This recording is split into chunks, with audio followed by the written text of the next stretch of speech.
नमस्कार, मैं हूं बबीता चौधरी और एक बार फिर से आप सभी का स्वागत है मेरे यूट्यूब चैनल पे। आज हम बात करेंगे पीएस में वन रैंक वन पेंशन लागू करने की जो मांग उठी है उसी को लेकर इस वीडियो में डिटेल से हम बात करेंगे कि ये क्या है और किस तरह से काम करता है और इससे ईपीएस कर्मचारियों को क्या फ़ायदा होगा। तो आगे बढ़ने से पहले मैं आपको बता दूं, यदि आप हमारे चैनल पर नए तो हमारे चैनल को सब्सक्राइब कीजिए और अगर आपको हमारी वीडियो अच्छी लगे तो इसे ज़्यादा से ज़्यादा लाइक कीजिए और शेयर कीजिए।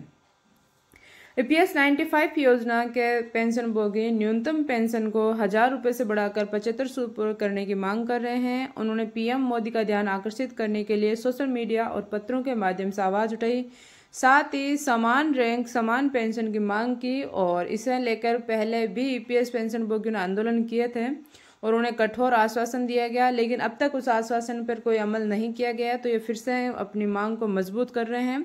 तो वीडियो पे अंत तक बने रहें, बीच में स्किप ना करें ताकि पूरी बात आपको आसानी से समझ में आ सके। ये देखिए, भारत में कर्मचारी पेंशन योजना 1995 के तहत पेंशन भोगी अपनी पेंशन बढ़ाने की मांग को लेकर सक्रिय हैं। वर्तमान में पेंशन भोगियों को न्यूनतम पेंशन के रूप में केवल 1,000 रुपये मिलते हैं, जबकि वे इसे बढ़ाकर 7500 रुपये करने की मांग कर रहे हैं। और यहाँ पर वो कुछ भी गलत मांग नहीं कर रहे हैं, उनका हक है ये, तो उनको इतना पेंशन तो मिलना चाहिए क्योंकि आर्थिक रूप से उनको मजबूत बनना है। अगर देश के साथ चलना है तो ये उनके लिए बहुत ही ज़रूरी है।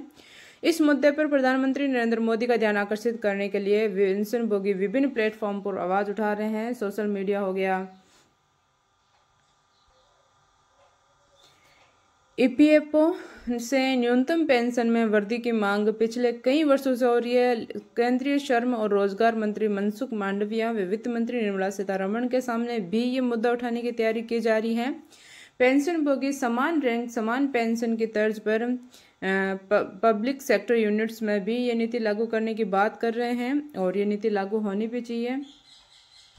अब हम बात करें कि विभिन्न पेंशन भोगियों की क्या क्या राय है।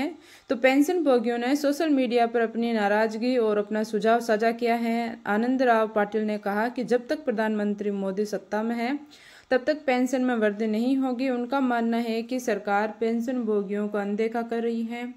मध्य प्रदेश, महाराष्ट्र जैसे राज्यों में महिलाओं को 1500 रुपये दिए जा रहे हैं, लेकिन पेंशन भोगियों के लिए कोई ठोस कदम नहीं उठाया जा रहा है।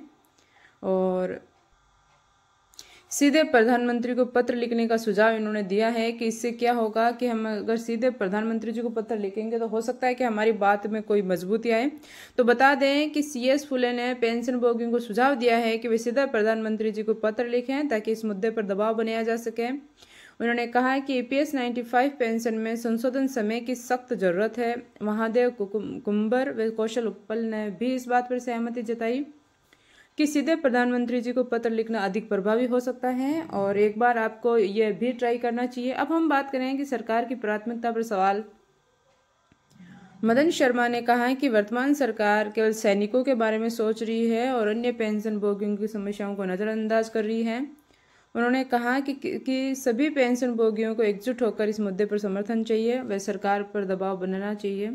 अब हम बात करें कि वित्त मंत्रालय की निष्क्रियता जिसकी वजह से उनको इसमें आगे सफलता नहीं मिल रही है।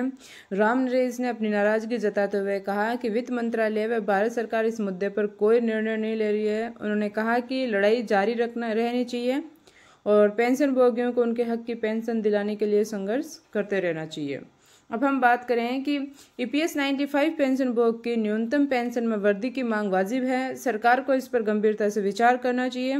पेंशन भोगियों की मांगें न केवल उनकी आर्थिक स्थिरता के लिए महत्वपूर्ण है बल्कि ये सामाजिक न्याय की दृष्टि से भी आवश्यक है और सरकार को पेंशन भोगियों की समस्याओं का समाधान निकालने के लिए कोई ठोस कदम उठाना चाहिए। उनको आगे से आगे आश्वासन नहीं देना चाहिए और वो कुछ ज़्यादा डिमांड नहीं कर रहे हैं। 1,000 रुपये से 7500 रुपये अगर उनकी पेंशन होगी तो उनको अपना आर्थिक खर्च चलाने में, क्योंकि एक एज के बाद दवाइयाँ भी रेगुलर शुरू हो जाती है तो उनमें भी उनको सहायता मिलेगी।